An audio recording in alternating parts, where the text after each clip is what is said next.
akkam nagaa jirtu hundi keessanuu nagaa keessaniin jedha. Mee amma immoo yaada bareeda tokko sinitti muu barbaada hojjettoota mootummaatiif. Keessattuu warreen hojjettoota mootummaa ta'an jecha. Qoy hojjettoonni mootummaa waajjiraalee garaagaraa keessa jiran.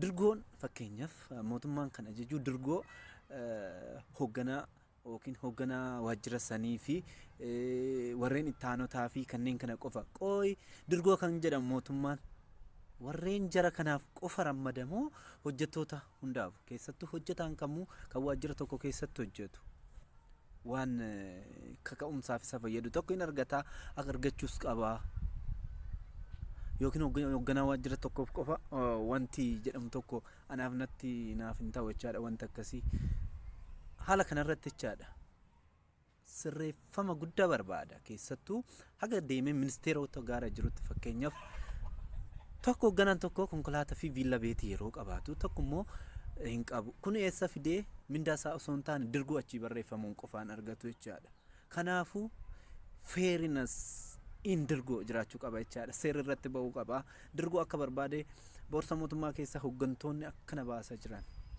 kun seerri irratti ba'uu qaba akka yaada kiyyaatti jechaadha